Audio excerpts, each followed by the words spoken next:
talk about. Okay, okay. No worries.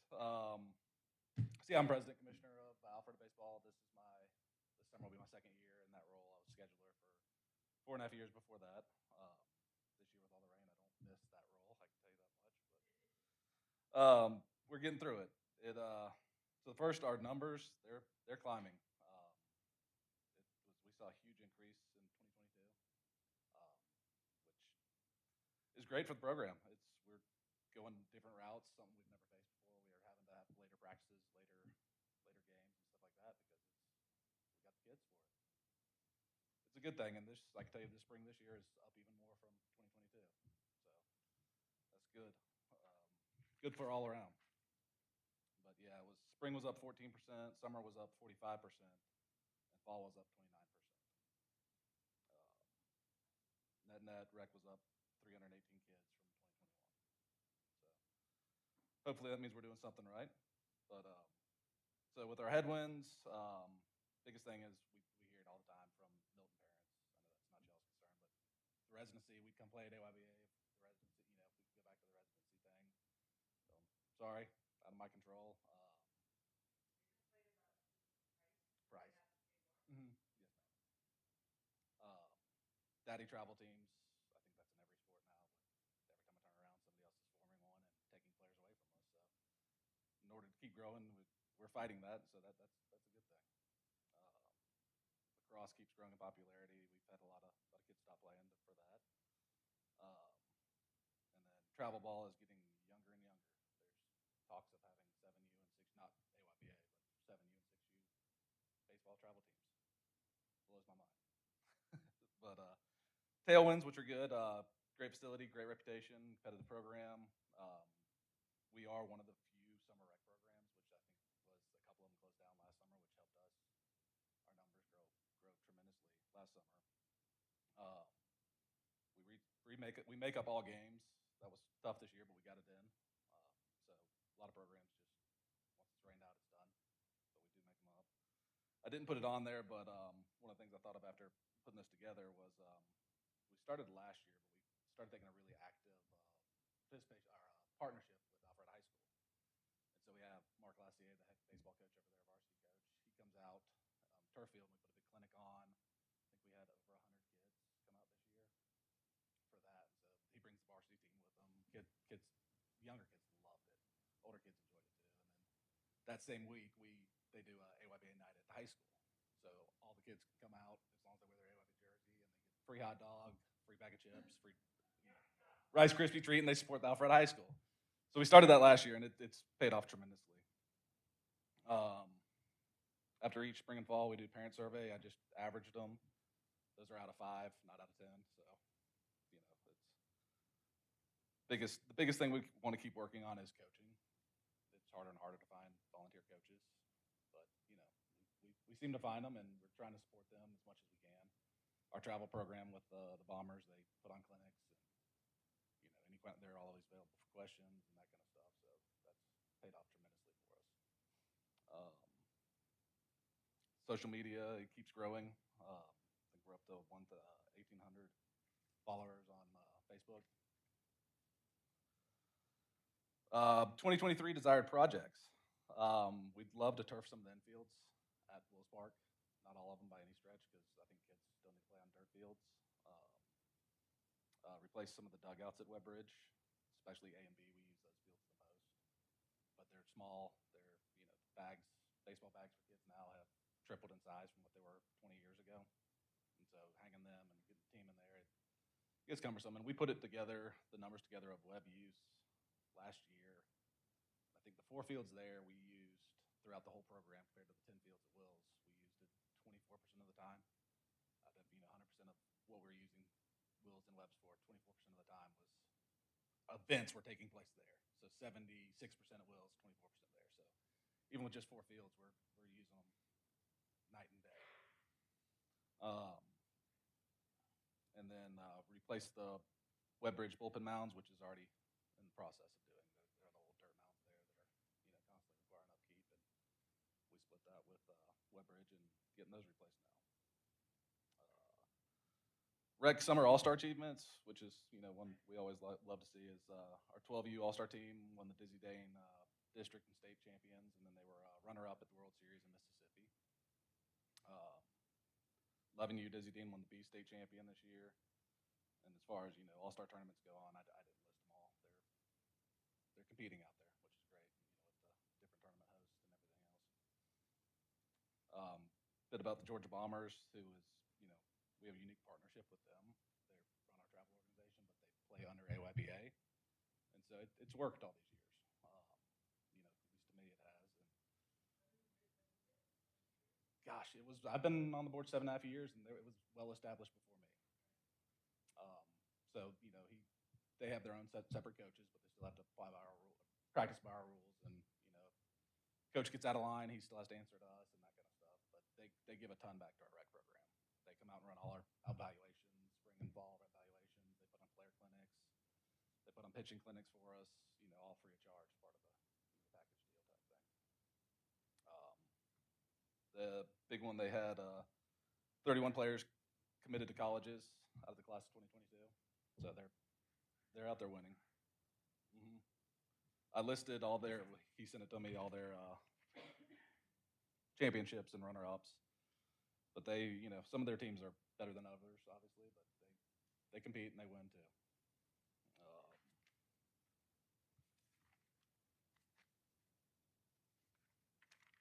Yeah, that's really what I had. Commissioners, I'm sorry, please use your microphones. So for the 4 players that you listed out that went on to professional baseball? College. Mm-hmm. So like the Rays and all that was, all right. Okay. Yeah, they had 31 college commitments out of the class of 2022 from the Georgia Bombers. Did they all come through AYSA first, or is it only through that other program? Both. A lot of them come up through a program and then go travel, when they're 9, 10, 11, 12, certain ages, and then play with them. They have travel programs through 18 years old. We only support them through 13-year-old just for, residency purposes, but a lot of them are AYBA players. Thank you. Mm-hmm. What's the additional fees For out of city? I think don't quote me, but I think it's 112. Okay. It's a flat fee, and it's been that way for a while. So for that Milton parent that's somewhat disgruntled about that non-resident fee, what's their alternative? Where would they play? They can play at Hopewell, Milton's program. Okay, but they don't. They choose to come play at AYBA. Correct. Even for the extra cost. Yeah, most of them pay. And what do you attribute that decision to come to AYBA on account of? The way Hopewell's ran, to be honest. They don't have the field capacity we have, and then just the way they run the programs, more of a, speaking freely, more of a dictatorship than what the members want. Well, I'd say that's a testament to AYBA and how y'all do y'all's business. I have a question. What is your leading cost or top 2 cost for running AYBA? Equipment and uniforms. That's probably what eats us up the most. Well, no, let me take that back. I'll pile that into one, and then umpires. Umpires have gone significantly up. So it looks like we're going to have a vote later on about rental fees. Does that impact you at all? Okay. No. And I don't think I wrote it down, but I did write down some amounts. But we do have close to $200,000 to contribute towards those park improvements. Obviously that's not going to come close to covering, the cost of turfing some of the infields at the dugouts. But we're definitely willing to put our money where what we're asking for. Years ago, when they had baseball fields at Webb Bridge and they had baseball field, they had them separate, and then they merged to Alpharetta Youth Baseball, which is both. And then they thought they would try to keep people on the east side going to Webb Bridge and people on the west side going to Wills.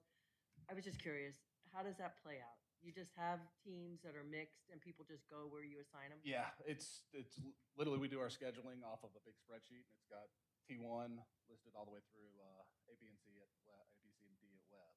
And our scheduler he finds room, and we do get that a lot from parents, like, hey, can we just be scheduled out of Webb Bridge? And it's no, that's not an option.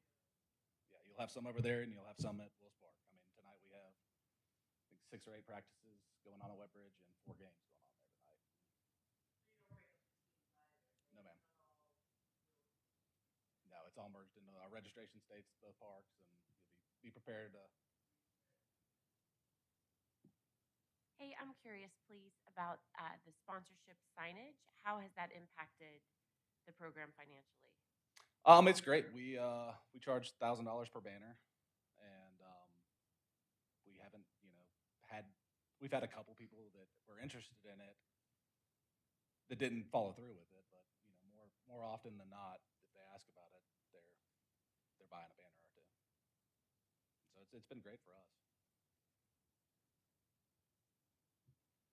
Any more questions? All right. No Thank you problem. for coming. Thanks for having me. Appreciate all y'all do. Okay, next up would be to approve the meeting minutes from March 14th, 2023. I would like Commissioner Scott to please abstain. The minutes, I believe, have been distributed to you electronically. Are there any corrections? Any comments on those? Okay, then I'd like to ask for a motion to approve the minutes. All right, Commissioner Rand. I move to approve the minutes as written from the March 14th, 2023 Recreation Commission meeting. Thank you. Do we have a second? A second. Okay, Ms. Beach. All right.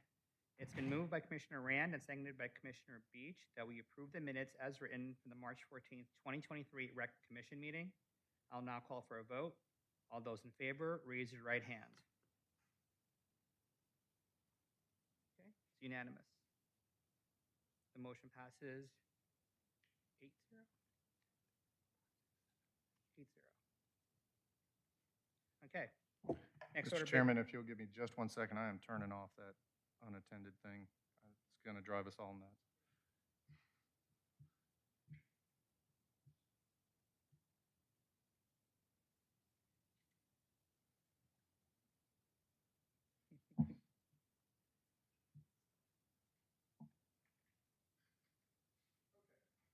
All right. Next up is the approving of the Recreation Commission minutes from March 29, 2023. The workshop. Yeah, that's what it is, in the workshop. And requesting that Commissioner Bowers and Commissioner Kagan please abstain. And likewise, the minutes have been distributed to you by electronically. Are there any corrections or comments? Okay, none. I'd like to request a motion to approve the minutes. I got it. I move to approve the minutes as written from the March 29, 2023 Recreation Commission workshop. Okay, Commissioner Scott, who do you have as a second? I'll second that. Okay. Has been moved by Commissioner Jeremy and seconded by Commissioner Carrot that we approve the minutes as written from the March 29th, 2023 Recreation Commission workshop. I will now call for a vote. All those in favor, raise your right hand. Okay. That's everyone that was there. So the motion is 6-0. Okay. Moving on to old business. There is no old business to discuss, so we'll go on to the new business. And the first topic is the athletic field rental fees. Has everyone seen it? It's been on email.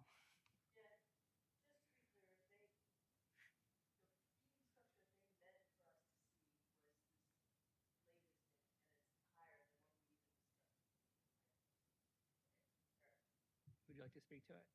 That is correct. So we can go over that. A couple of things we can do.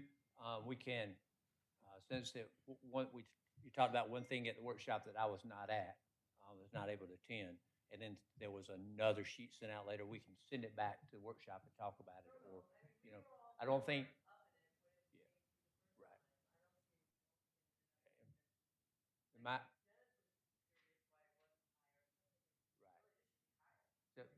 So what we probably should have done was said in response to what y'all said at the commission meeting, here's what we do. But it's funny that it kind of worked out that way, that it's the same information just at a higher rate than was actually discussed at the workshop, which staff is comfortable with it, and it sounded like the commission was in favor of a little bit higher rate anyway. So Say, they don't rent the fields. yeah, that's what I was about to say. But if it's not AYBA, It's tournaments and companies can rent a field for a company day. We rent tournaments.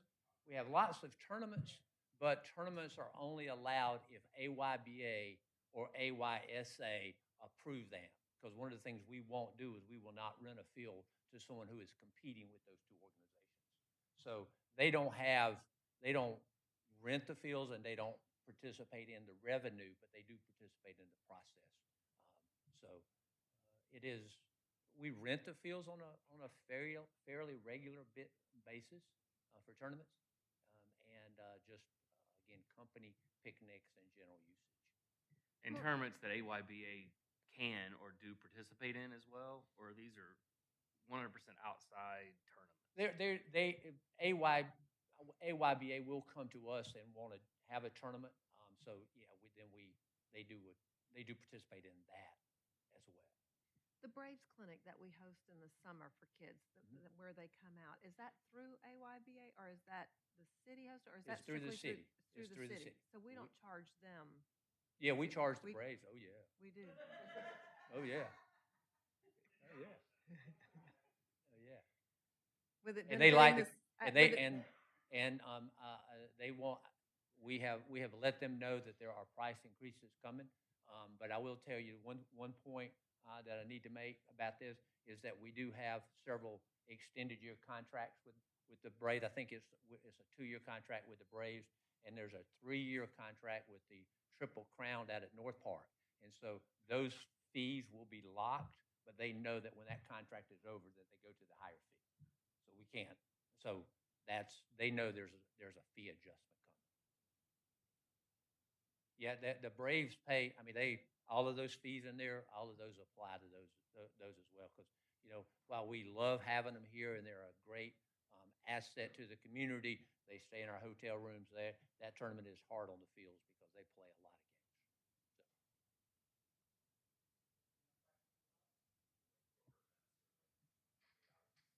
Yes, absolutely. Yeah, I would say over the course of the year, there'd be 10 to 12. And usually what they want to do is they want to rent the Lions Club Pavilion and a field. That's a very common for that.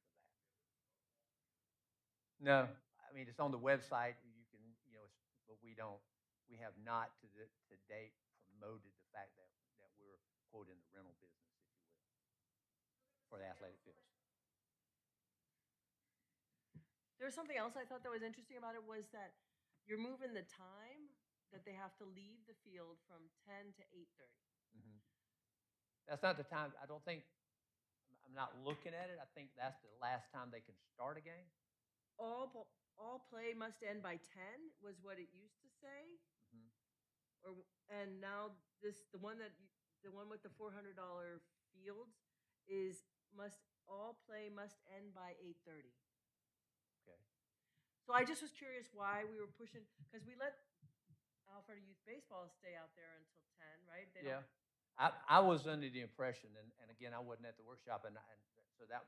Well, I thought that nothing could start after 8:30. Okay, that's not what it says.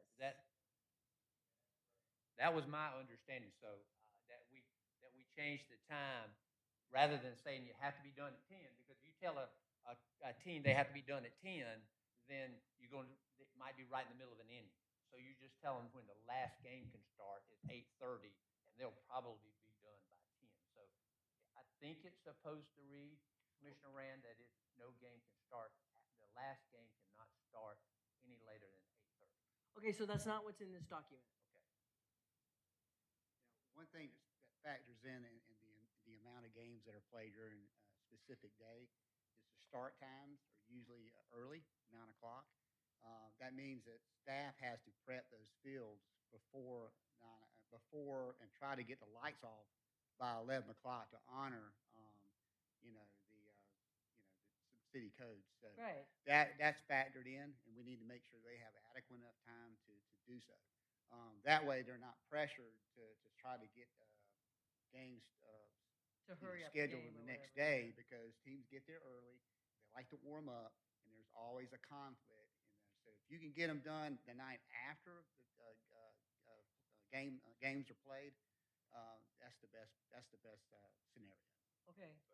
But I'm going to reiterate that I would suggest a change in the wording, that no game can start any later than 8:30. Okay. So what do you want us to do with this motion? We didn't come up with that in the workshop. That was sent from staff, right? Right. Yeah, we talked, when the meetings that we had, we talked at great length about the times and all like that. And to put a time that says you have to be off this field in an athletic competition is just not fair to the tournament producer. So I think that one, I'm going to call an audible, if you allow me, an audible at the line of scrimmage, that we're going to change that to, do I have to explain it? Okay, all right. Yeah, that should read, no game shall start, the last game shall not start any later than 8:30 p.m. Second to last game. All right. So I'm just being silly. So with the amendment that the last game can't start after 8:30. Sounds like we're okay with that? Okay. No game can start, yeah, or last game can start. I said no game can start after 8:30. Yeah, yeah. Do you have a motion to approve with that adjustment? Norton?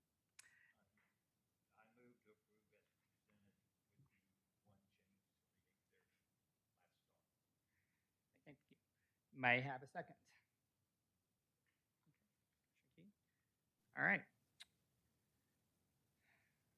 It's been moved by Commissioner Norton and seconded by Commissioner Kagan that we approve as presented the increase in fees for athletic field rentals with the one amendment. I will now call for a vote. All those in favor, please raise your right hand.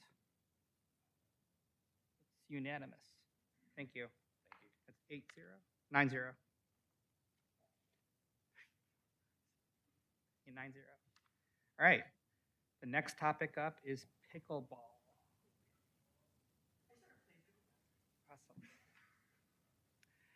Awesome. Has everyone seen the policy? Are there any questions about the policy? I had lots of questions. I had about 15 questions to Kevin McDonald, who's running it, and he's been super responsive about addressing them. And I've asked him to create an FAQ so that people may have similar questions.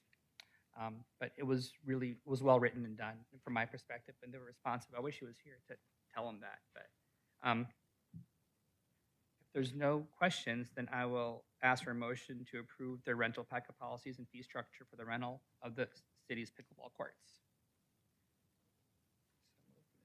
Commissioner Rand. Do we have a second? Commissioner Beach. It has been moved by Commissioner Rand and seconded by Commissioner Beach that we approve, as written and presented, the rental packet policies and fee structure recommended by city staff permitting rental of the city's pickleball courts by Alta Pickleball Leagues. All those in favor, raise your right hand. Okay, that's unanimous, 9-0. Thank you. That takes care of new business. And now we're on to staff presentations and workshop discussions. First up is Community Service Division Monthly Report.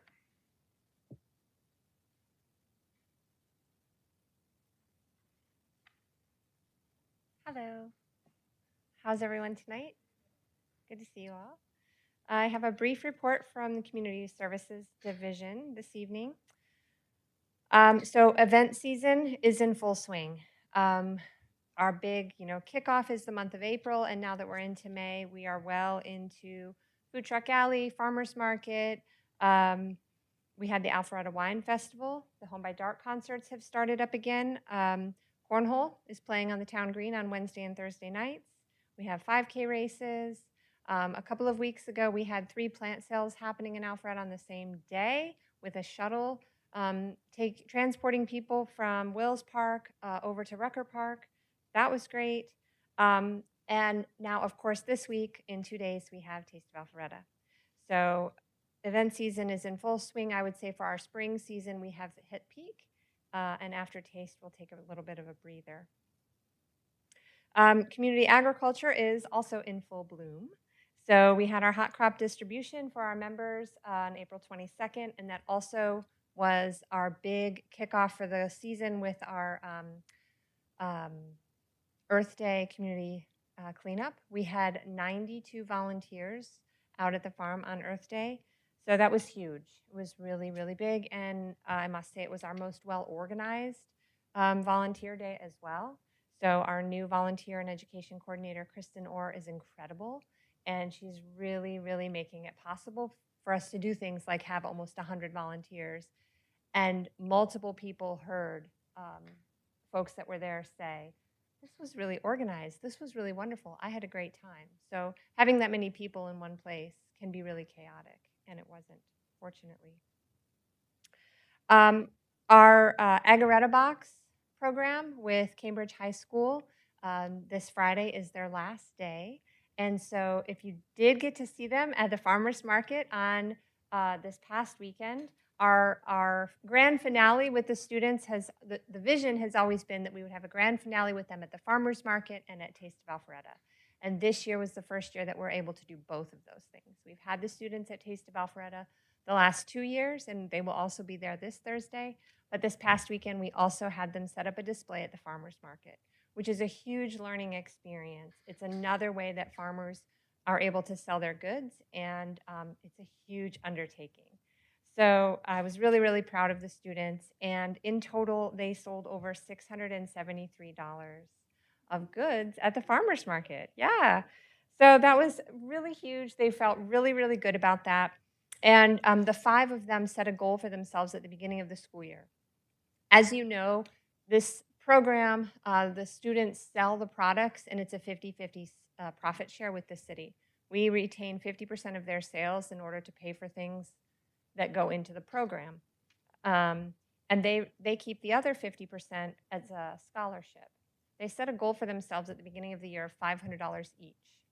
And as of today, they're $35 short of that goal.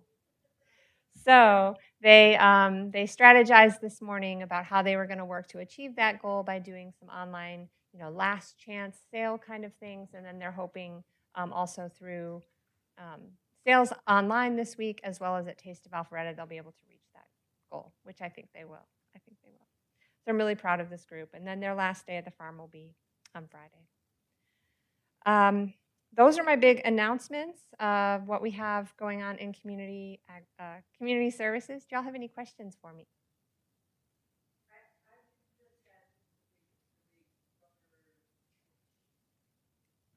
I didn't attend the big Rucker thing, but friends of mine did. Blah, blah, blah, blah, blah. They had a comment that the one problem was that the moms trying to come with their 3-year-olds to drop them off for dancing didn't have any place to park. So they were like all double parking out in the front because they don't just drop them and let them run in by themselves. Like they want to walk them. And so the 2 gals that I spoke to said these women seemed a little put out that all the parking spaces were full at the community center. So maybe some accommodation needs to be made for, I don't know how many programs run on Saturday mornings at the community center with 3-year-olds, but I think the programs that have little ones probably need to have some place to park close by. Yeah, that's a really great point. And we did ask the plant sale folks, because the plant sale happening at Wills was the garden fair with the master gardeners, and their parking was at Amana. And so we had the shuttle going from Amana to the community center and then looping down to Rucker Park. There was a shuttle available. But that's a really great point, Cheryl, and we can think about that for next year. Do we have some reserved parking for program families? Mm-hmm. Yep. No. It's a great point. Thank you. Yes. I'd like to know after the Taste of Alpha event how people felt about the digital tickets from Jacob's Eye. Many of my neighbors have had challenges, such as because it's just different. It's new Right. to what they're used to. Yeah. So like a group can't go. Well, then how do you transfer your ticket to someone else? A family of four, like, hey, in the past I used to give my kids a bunch of tickets. They went somewhere, they gave me some tickets back, and we were able to collect it. Now they don't know how to do that in this Right. new digital world. Mhm. And they'd be curious to know how, after the event, that plays out for The folks. feedback. Yeah, absolutely. And there is a way to transfer tickets from person to person through email, just like you would. It's actually easier than transferring money on Zelle or Venmo because it's just done through email and a QR code. They could take a picture of the QR code, like snap a screenshot, and send that to their children as well if they want to just keep it all on one account. But absolutely, we anticipate questions. We'll have info booths, 5 info booths around the footprint of the event, where if they want to have business card sized, kind of like refillable cards with the QR code on them. This is also great for people if they don't have smartphones. There will be a analog version available for them where they can download that unique QR code will be theirs, and then they can put money on it. So the parent could put money on one account and then give the children the QR code on a card. That's cool. Thank you. I'll share that. Yeah. I know You're they're welcome. working with Jacob's Eye directly to figure out how to do it. Any other questions about events or community agriculture? Commissioners, I'll just chime in real quick to build off of what she was just saying. We put some stuff out today that really got into the nuts and bolts of how you set up that account. And we'll get some stuff out tomorrow based on some of the things Amanda just said. We'll put some additional information out to the public because we are anticipating a lot of questions. Yep. It's new. It's something new. Thank you. You're welcome. Anyone else? At our last commission meeting, Commissioner Kagan had some questions about our marketing. Okay, so you were able to review it? Okay. If you have any questions, just let me know. You're welcome.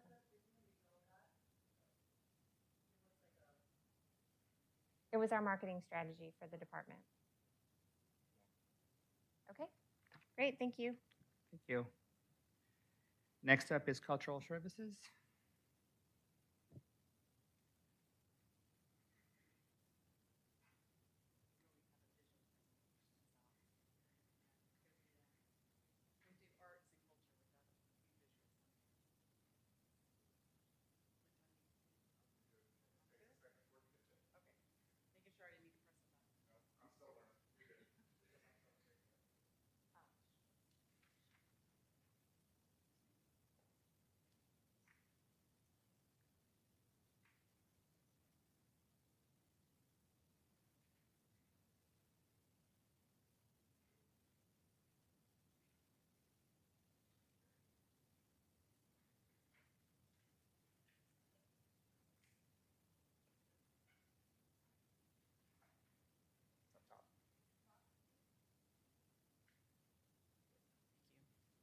Couldn't have found the button by myself. Good evening. Just handed out the new Arts and Culture Guide for the summer, and you'll see in there's classes for adults. There's also camps. We do duplicate camps in our guide that we advertise with recreation, but we'll also have them in here, and we show the classes that are offered during throughout the summer too. And when you get to the back, you'll see cultural happenings, and I wanted to share that and kind of highlight that with you. If you're wondering what's happening, like a music match, you can click on the live link, and it'll take you to our live music calendar. And we've actually recently had 22 new bookings. So if you just want to go out and hear music, maybe on a Thursday night, and you just want to go out and have dinner downtown, click on that, and there might be some music playing. So I wanted to give some options there to have some cultural outings this summer. We are about 90% booked in our art camps, which is great. We've been making great progress with that. We're very proud of that. We expect to be almost 100% booked. I'm sharing our country living arts and camp at the log cabin. Please promote that a little bit. We need a few more registrations there. Maxine, she's our director of the camp, and someone drew this last year of her, and we love the picture. And she's been there. This will be her 3rd year with us. She's at Kennesaw State University. She'll be graduating, so we'll probably lose her next year. But she's just a great person to have with the kids there. And this is just a little reminder about different camps you can take, and you can scan if you haven't already signed up. As I mentioned here, we have 22 new bookings on Music Match. And I hope you don't mind, but I forgot to add in my report, we actually are starting a new, does that show up okay? Is that kind of, here, I'll show you here. It's Eclectic Lawn, and it's a new summer series at the Art Center on the lawn. So we have bands out on the terrace, and we'll have, let's see, Latin, jazz, reggae, and they all have a little bit of funk. So you can come out, bring a picnic, bring kids. It'll be very friendly. We have beautiful oak trees out there, so it'll be a great place for a summer concert series there on Friday nights.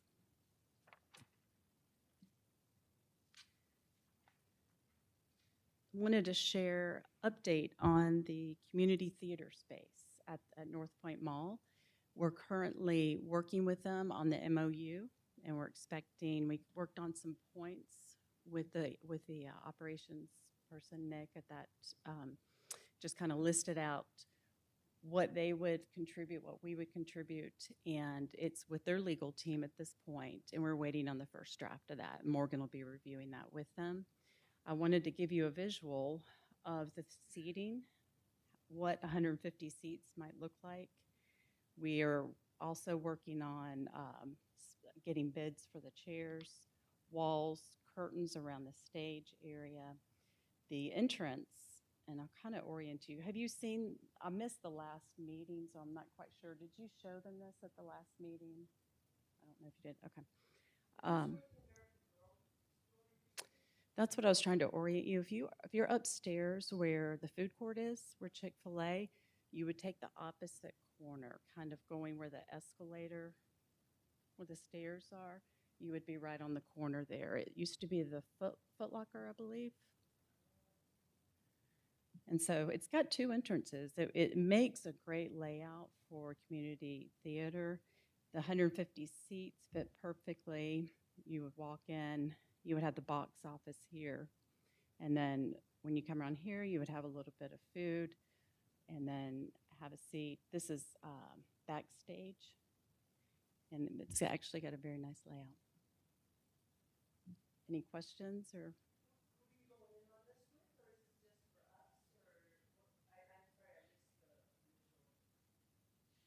It's an initiative, sorry. Okay, I don't know how close. North Point Mall, they're gonna let us use the space for free. We're just gonna pay for water and utilities. And we're trying to do it as a flex space. So anything that's going in the space, we're not building out to that space. So the chairs, curtains, any of those items, stage will be flexible and usable elsewhere. But it's a community theater that we're working on that we can have music acts. We have a list of probably, I think, of 21 groups that could possibly use. We could have recreation. They could do their ballet performances, their dance performances. So we're looking at lots of different uses for the space. Yeah.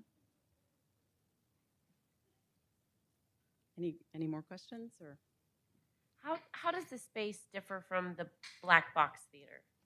It's size, mainly the size. The black box, we can probably seat about 60. It depends on the setup. We just need a little bit more seating in that space for most shows. It's great for an intimate kind of event, but it's not quite large enough. And is it stadium seating at all, or is it all on one level? It's all one level. But the seating for 150, when you space that out, it'll have a good vantage point. So we were kind of looking at that, and we brought in a couple of our theater groups to kind of help us with some consulting on that. We're bringing in different viewpoints, and so far we've gotten the thumbs up on that. I'll keep you posted how it goes. Wanted to share our piano. I don't know if you remember the baby grand that was on the front, and it became a sculpture, and now we're replacing it. We had a local resident, her family, Jean, is her name, and this was her piano, and she loved music. She played her baby grand. She was down the street on Canton Street, half a mile from the Art Center. She passed away, and her family donated it for the baby grand. So we have lots of stories with the piano, and I just thought that was, that's her home. We first went in and looked at the piano. We put out a call to artists. We have a local artist that's currently almost finished painting it. And if you want, I won't read through here, but this is her artist statement. She just has a passion for art. She's in there every day painting. And so we'll do an unveiling and share that with you when we do that too.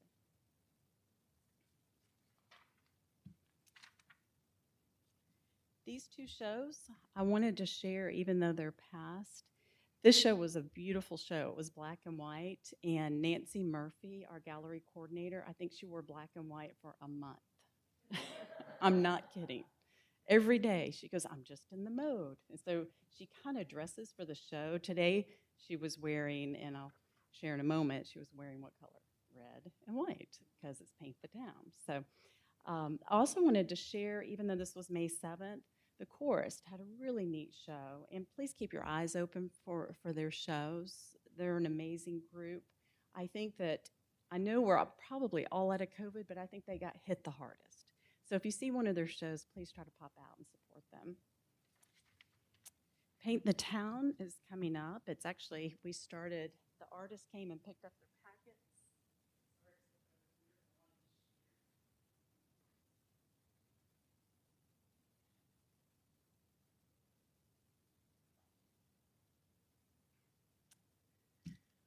This is the upcoming schedule, and if you can pop out, I don't know if you've already seen them. They started painting today, artists around town. We'll have the reception if you're interested at looking at a painting. All the paintings will be on sale at the Art Center from 5 to 7 at the exhibit, and there's free food too. So come with your family. We'll have music out on the veranda too.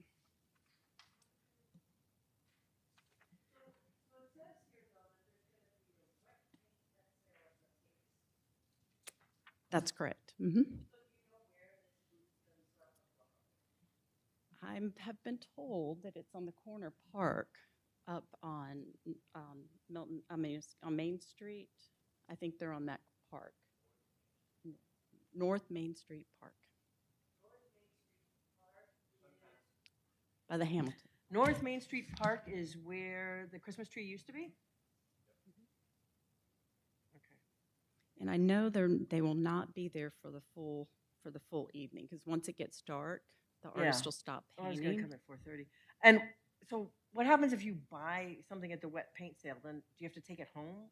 'Cause You it's have to gonna be wet. carefully carry it out, and then Oh. it's actually really, they bring it there and it's wet. So you Oh, just because have don't they carry- want to take it back and get it juried or whatever? Get it, because isn't there a competition associated with it? There is that night, but they'll have smaller. I mean, these are small, quick. paints. Yes. Okay, perfect. That's what I need. Okay, so North Main Street Park. Thank you. And I didn't state this, but I wanted to share, this event is organized and hosted by Arts Alpharetta. The city partners on this event, but this is one of their main fundraisers for the year, so I needed to share that with you. The concert truck is an event with the Alpharetta Symphony at North Point Mall, and there's kind of like a food truck. There's a truck that pulls up, they have a piano, and they have musicians. They're going to play along with our local symphony, and that is tomorrow, actually. So if you can get out and see that, please do. I'm not going to say this right, so if anybody speaks French, please do. Copiella, presented by the Metropolitan Ballet Theater. If you're looking for a Mother's Day event this weekend, May 12th, please go out. They have tickets for sale for that.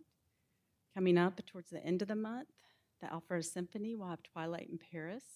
They'll be playing back here in Brook Street Park. And that's it. That's it. That's a lot. Thank you so much. Thank you. Okay. Per the notes, I understand that the Rec Services Division report will be postponed until next month. So we will skip that one for this month, and we'll go on to the Park Services Division report presented by Mr. Kirby. So I'm wearing 3 hats tonight. And also with the rec services, Christine is well-deserved vacation with family, and they're working very hard to get everything going for the summer. Camps are at capacity. The pool passed inspection and is for operation for the summer, so things are moving along as expected. As far as park services is concerned, the main focus, as far as Eric's side, is really the downtown area around City Center and City Hall area. You'll see a lot. You see the tree wells being worked on. We work with Public Works on that. There's going to be refreshing the landscaping and redoing the landscaping. It's amazing how long City Center has been open, and so it's time to refresh, time to put new landscape in, and that's what the focus is going to be and what they're working on. They're working in the formal garden as well. So a lot of work going on in the downtown area and much needed. As far as Wills Park is concerned, I guess did everybody attend the rodeo? I heard it was a success. You got anything to add, Morgan, about the rodeo, or are you going to do that at your report? It was a success, an annual event that everybody looks forward to. And hats off to Matt and their staff for pulling it off again this year. As far as park services in general, the challenge for the spring season has been the rain. Our staff has worked really hard trying to get games in. Unfortunately, with the way the timing of the rain occurred on Saturdays, especially on the big day, sometimes it's just not possible to get games in. But I will say this, they work very hard to get afternoon games in. So very, very few complete days were canceled on Saturday, partial days. And that's really has to be attributed to the hard work of the Park Services staff and the commitment to come in and make sure that that's possible. So hats off for them for this spring. It's been a challenging spring. The maintenance shop at Wills Park is in their final inspection. We had Fire Marshal give the thumbs up. The building department, they have one question. We got that answered. So we should have everything finalized by tomorrow and should be ready to start moving in on Thursday. Just this Taste of Alpharetta. Of course, we're going to be moving on a Taste of Alpharetta. But yeah, we literally could move in on Thursday, but it'll probably happen. The big bulk will start happening next week. So we're excited about that. That facility has been needed for decades since we bought Wills Park from Fulton County, and we're excited about that. Any questions about Park Services and Wills Park? You see the reports that Matt and Eric submitted. Any other questions about that? As far as on the project management side and park enhancement, one of the exciting things that are occurring that we've been working really hard is to try to get the wayfinding on the Greenway updated and finalized. We finally kind of got that funding solidified. We're working with the CVB and the partnership 50-50 to make that happen. So we're hoping that installation will happen over the summer. So we're excited about that. I mentioned the Wills Park Maintenance Facility. As far as bond projects are concerned, now it lets you to kind of know how we're going to go about doing this. I'm going to be giving a report. Morgan has a lot more information. Sometimes he'll chime in, so we'll tag team in this portion. So, if he chimes in, he's got some information that I probably have not been privileged to hear yet. So, but it's good information. Things are moving along as expected. We got Mid Broadwell Park back on track with cooperation with community development. So that contract's up for construction for approval by City Council. I think the May 15th council meeting. So we're excited about that. Waters Road, the the construction, the design team has submitted the 100% plans to community development to get that going. So hopefully the construction of that will begin also this summer. Basically, with Webbridge Park, the artificial turf, nothing's really changing as far as that process. We've got the two projects going on. We got sewer that we need to work on and get design, in which they are reviewing those proposals now, trying to get that off and kind of get that to a certain point.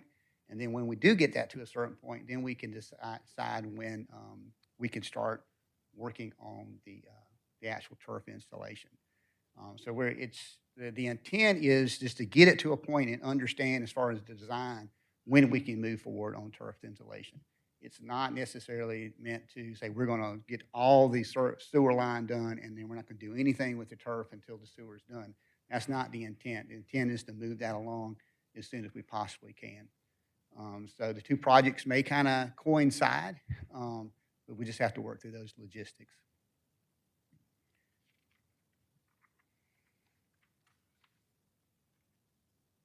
Wills Park, we're having our monthly update meetings.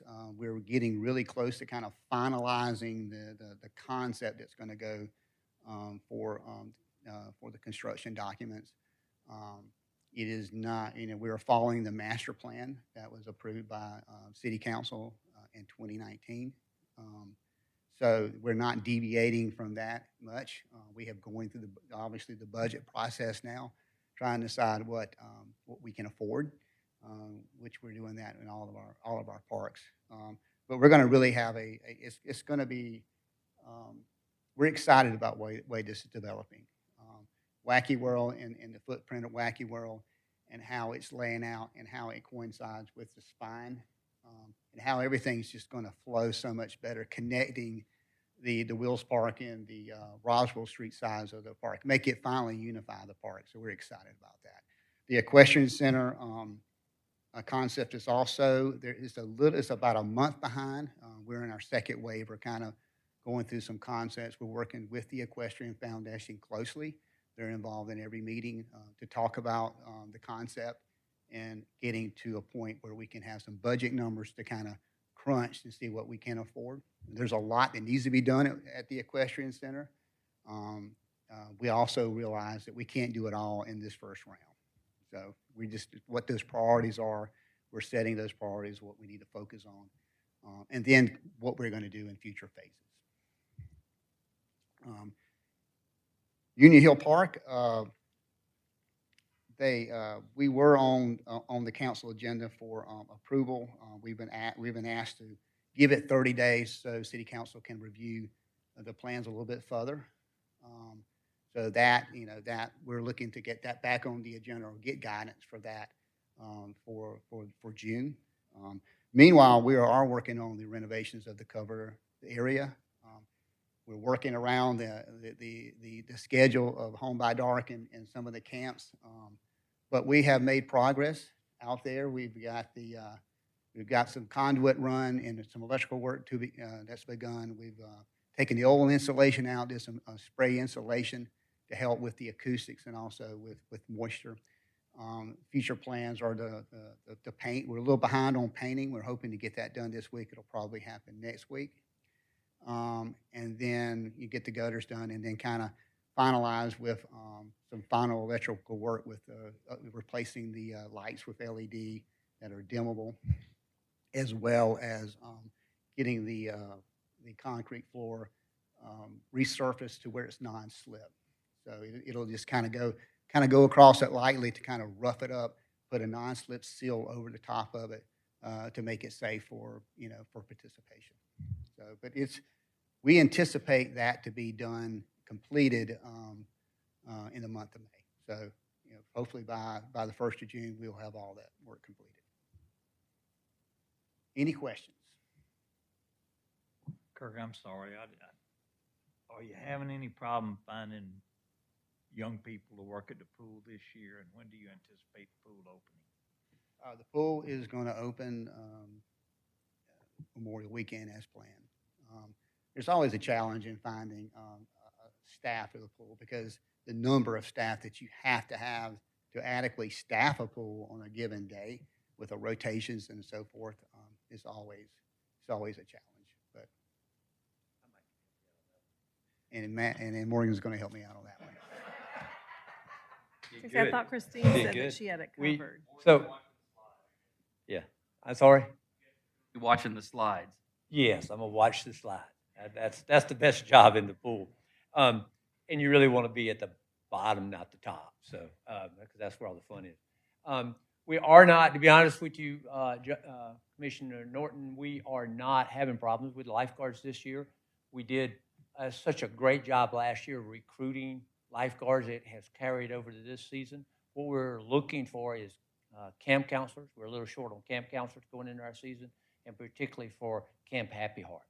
So if you know anybody that is high school or college or a teacher that has a love for particularly children with special needs, tell them to contact us because we are looking for a couple of counselors there. For the most part, we're in good shape, but we can always use an extra few good people. So if you know, again, any kids that are in college, we like high school kids because they don't leave for college as early as the high schoolers stay around for a while. But we're in good shape, but it can always use a few more. And the pool opens on the, I think it's the 26th. That Saturday of Memorial Day, is it 26th? Thought I wrote it down and I can't find it. Yeah, the 27th. 27th.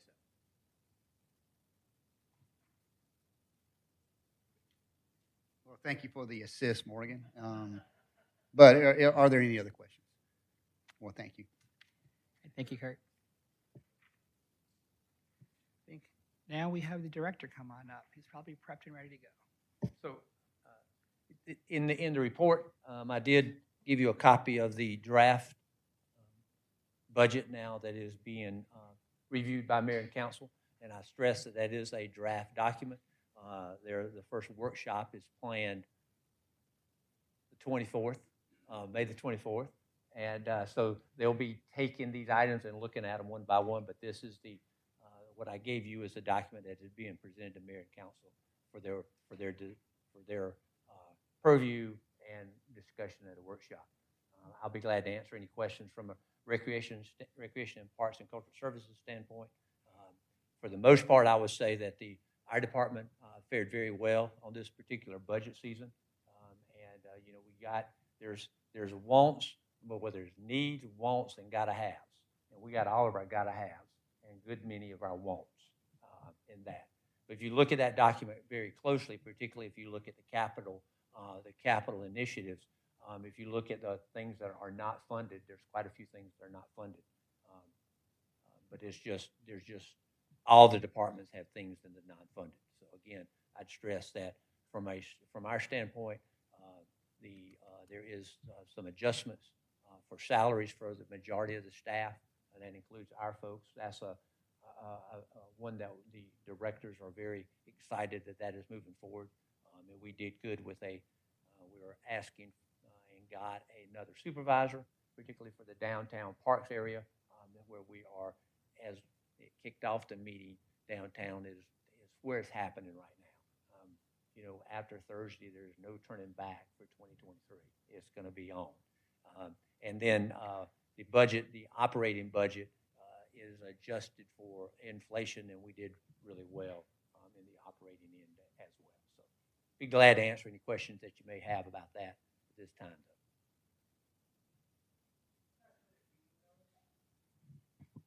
I'm not good at reading those, but I did see there was a line item about the septic at Webb Bridge. Mhm. It said 1 of 2 or first year, or so I was just wondering what that was. Well, that is because remember this is the fiscal year is talking about July, starts July the 1st. So that is just for the design of that. And then they have they're going to have to, once they decide what it's going to cost to actually do it, then they'll look at that. They've committed to doing it, but they're just not funding it because they don't know what to fund yet, because we've got to get it designed.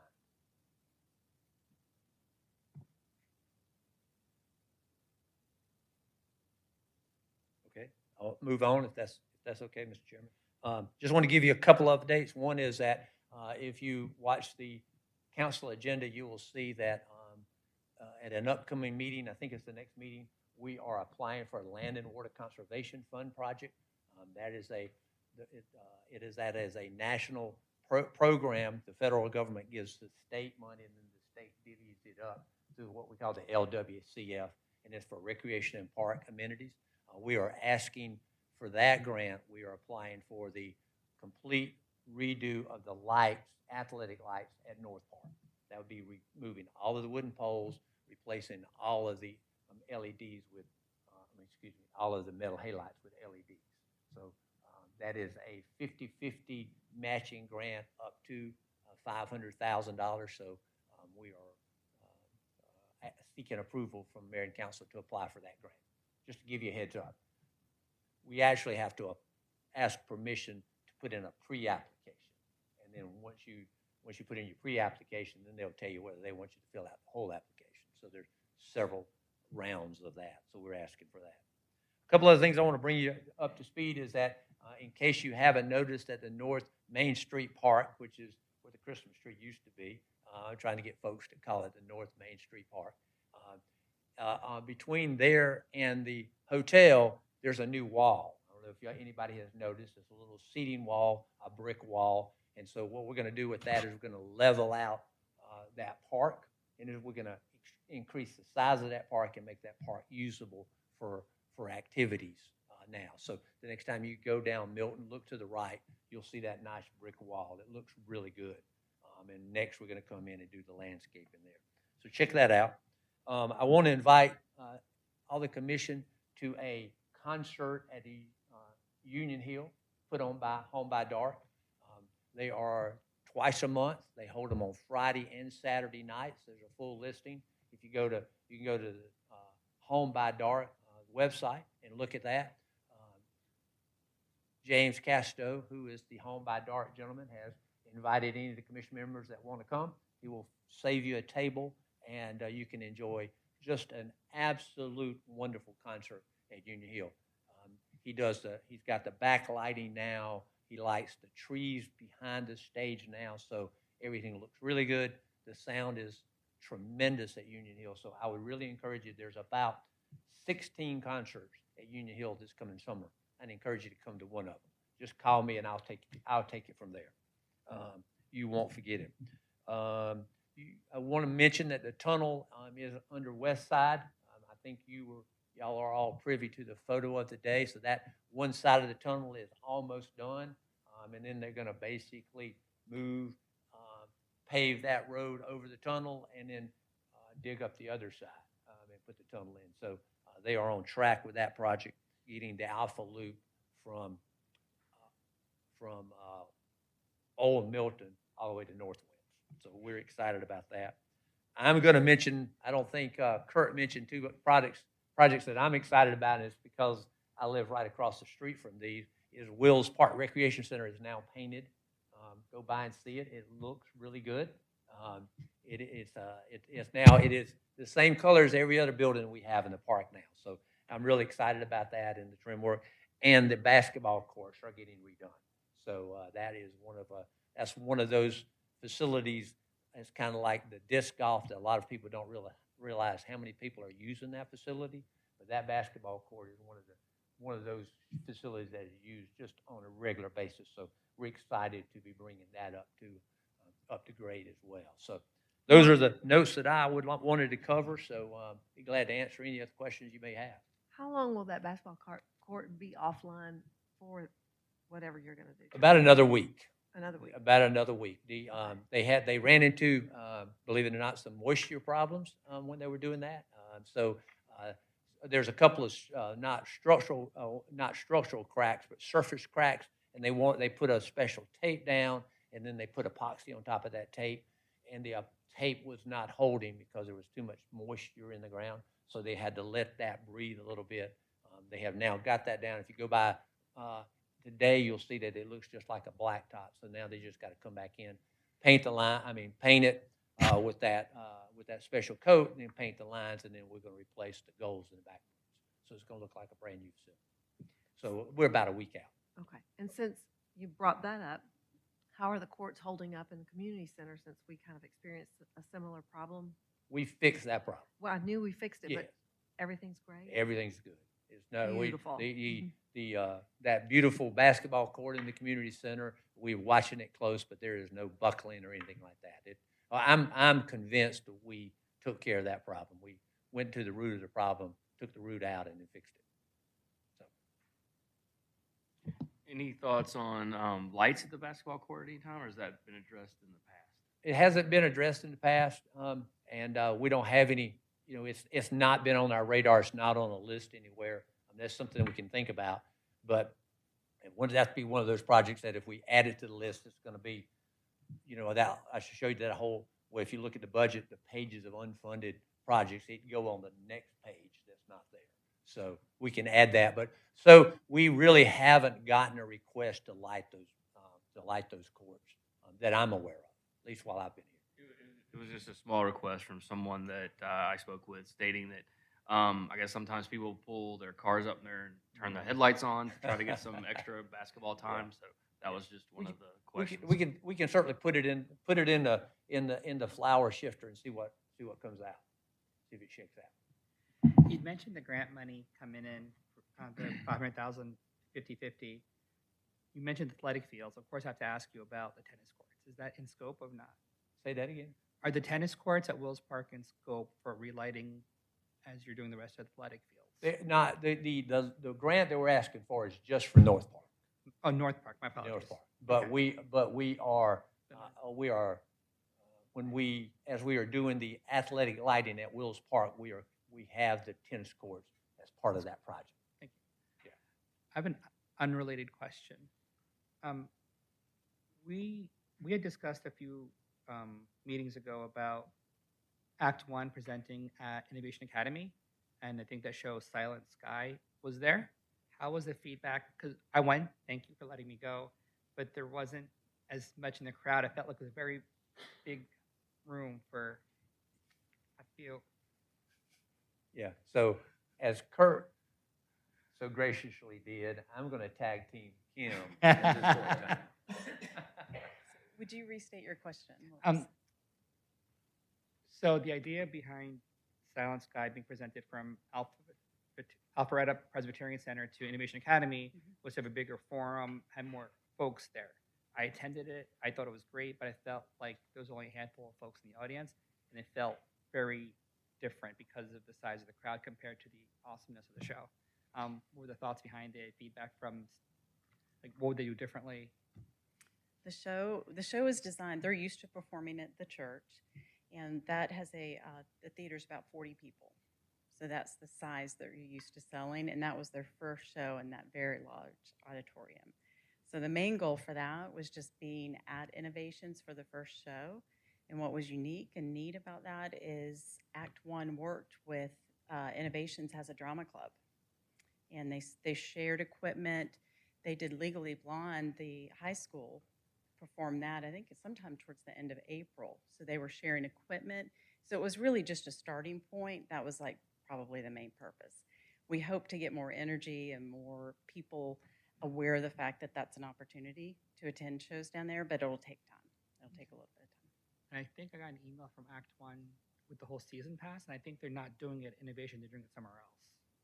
With the what pass? The whole season pass for Act 1, they have like a bunch of shows lined up, but they're not doing any of them at Innovation.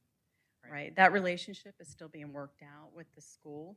The principal at Innovation said, start looking for this to be on School Dude, and each group will have to go into School Dude and do a separate application themselves. I don't know if it's been activated yet. We don't know if Fulton County will start that with the new school year. It's pending right now.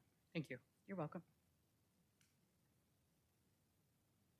But I would add that Act 1 is one of the groups that we would anticipate using the community theater that is going to be out, that we're trying to put out the mall. That'd be one of the groups that would, I think, benefit from that size, because it's bigger than what they have now, but it's not as big as Innovation. Okay, thank you. Anyone else? All right, we're good. Thank you, Director. On to rec commissioner reports. Is there any commissioner reports? Mr. Scott or anyone else?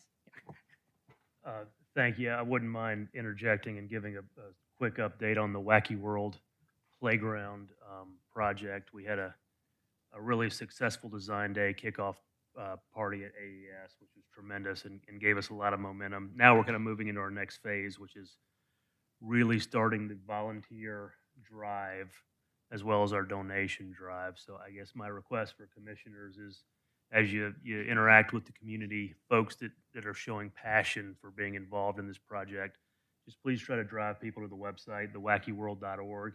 We're just trying to collect their information. There's a volunteer button.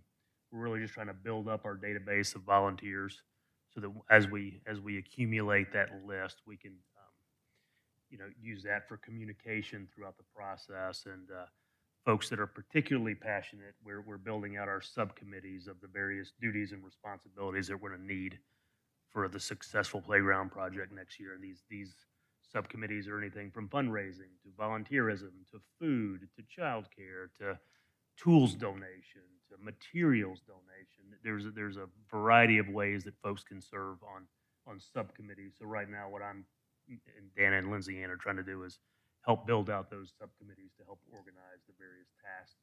Special needs committee, there's various committees that we're recruiting for. So that's kind of the stage we're in now, is just really trying to drive our database of volunteers. So that would be my request, if you can just get people to the website for us and help us build that database.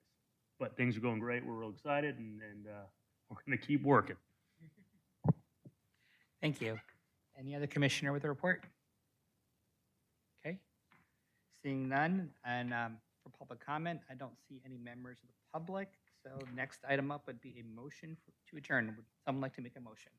I just want, since Lauren's here, Lauren, back in April, you sent me, and I guess everybody else, an email about issuing city emails. I never replied. So I wanted to ask you, what were we supposed to do? What are you looking for us to do? I know I'm like a month late. So no, that's quite all right. So part of our most recent budget amendment that we had for the FY23 city budget included a request to issue all board and commission members a city email address for one, mostly records purposes, and to have city business conducted on a city email address. Also, is one of our cybersecurity initiatives as well. So part of that, I've been working with the IT department to get every board and commissioner, there's about 100 of you guys total, set up with a city email address. And so I just needed to know if your phone number that we had was correct on file and what type of carrier you had, whether it was an iPhone or an Android phone. But I think I've got them all at this point. So I think you are set.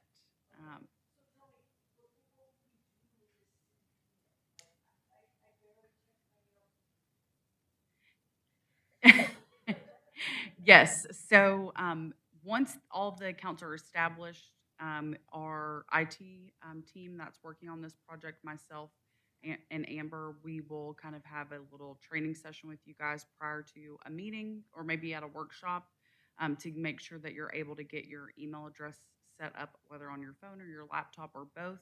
And from there, that's where city staff will email future communications about this board, whether it's the agenda packets, information, things of that sort, so that the city is communicating with a city email address for records retention purposes and cybersecurity. And you guys are obviously doing work in our community, and we want you guys to have a professional city email address because we've appointed you guys here. So, yes.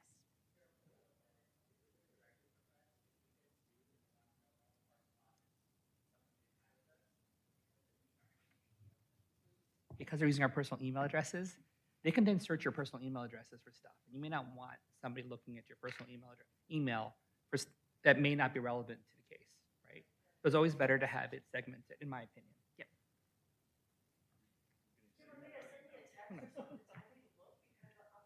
Well, technically, you can be copied on both. You could do your personal and your work. I don't know what the policy is, but you could technically send it to both emails. So the plan will be to communicate through all city email addresses. Only. Yes, that Alright, would be the only. plan. I'll text you. I'll tell you when you get an email.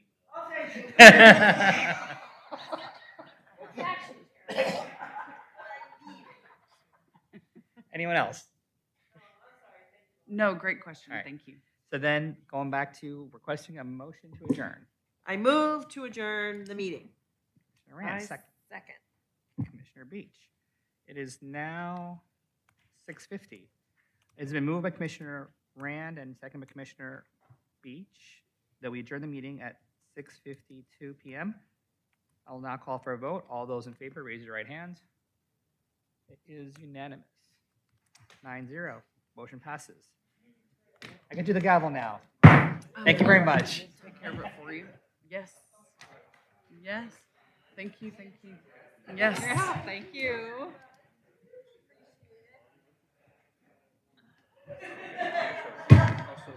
Wait. Everything worked?